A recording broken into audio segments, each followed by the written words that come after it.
കഴിഞ്ഞ long video ഞാൻ പറഞ്ഞിരുന്നല്ലോ ഗ്യാസ് തീർന്ന കാര്യം. നമ്മൾ ഓർഡർ ചെയ്തിട്ടിപ്പോൾ 3 ആഴ്ചയായി ഗ്യാസ് ഇതുവരെ വന്നിട്ടില്ല കേട്ടോ. അപ്പം വലിയ കഷ്ടത്തിലാണ്. നമ്മൾ വിറകടുപ്പിലാണ് ഇപ്പോൾ എല്ലാം വേവിക്കുന്നത്.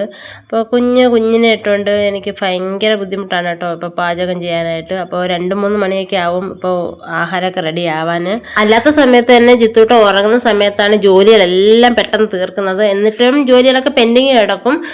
അപ്പോൾ ജിത്തൂട്ടനാണെങ്കിൽ ഭയങ്കര നിർബന്ധമാണ്, തറയെ ഒറ്റയ്ക്ക് കിടക്കത്തൊന്നുമില്ല, മാറെടുക്കാനൊന്നും ആളില്ലാത്തതുകൊണ്ട് വലിയ ബുദ്ധിമുട്ടാണ് കേട്ടോ.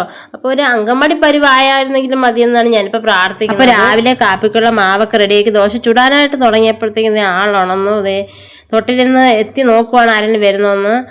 പിന്നെ ഇനി ജിത്തൂട്ടിനെ എടുത്തു, പാലോ കൊടുത്തു, റെഡിയാക്കി കുറച്ച് കളിപ്പാട്ടങ്ങൾ വാരി ഇട്ട് കൊടുത്തിട്ട് വേഗം ദോശ ഇടാനായിട്ട് പോവാണ്. അപ്പം ഞാൻ നല്ലെണ്ണയിലാണ് ദോശ ഇടുന്നത് കേട്ടോ. അങ്ങനെ ദോശ അടുപ്പിലാണ് വെക്കുന്നത്. അപ്പോൾ കറി എന്ത് വെക്കണമെന്ന് ആലോചിച്ചപ്പോഴാണ് കുറച്ച് തക്കാളി ബാലൻസ് കിടന്നത്. അങ്ങനെ തട്ടിക്കുട്ടി ഒരു തക്കാളിക്കറി ഉണ്ടാക്കി കേട്ടോ. ഇത് ഞങ്ങൾ കഴിച്ചതിൻ്റെ ബാലൻസ് കറിയാണ് ഞാൻ വീഡിയോ എടുത്തത്.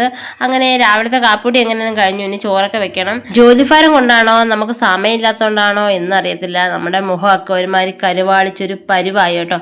ഞാനിപ്പോൾ മുഖമൊന്നും ശ്രദ്ധിക്കാറേയില്ല, കാരണം നമ്മൾ ഇപ്പോൾ ഒരു കുടുംബമൊക്കെ ആയതുകൊണ്ട് മേക്കപ്പിലൊന്നും വലിയ ശ്രദ്ധയൊന്നുമില്ല. മുന്നേ അങ്ങനെ തന്നെ വലിയ മേക്കപ്പ് ഒന്നും ഇല്ലാത്ത ഒരാളാണ് ഞാൻ. പക്ഷെ ഇപ്പോൾ എനിക്ക് എൻ്റെ മുഖം കണ്ടപ്പോൾ തന്നെ സങ്കടവും കരച്ചിലും വന്നു, ഒരുമാതിരി വയസ്സന്മാരെ. പിന്നെ ഒരു സമാധാനത്തിന് വേണ്ടി ഫ്രിഡ്ജിൽ നിന്ന് തക്കാളി എടുത്തു, കുറച്ച് ഫേഷ്യൽ പോലെ ചെയ്തു, 1/2 മണിക്കൂർ ഇട്ടിരുന്നു. അതിനുശേഷം പോയി കുളിച്ചു കേട്ടോ. അപ്പോൾ ഇന്നത്തെ വിശേഷത്തോടെ താങ്ക് യു.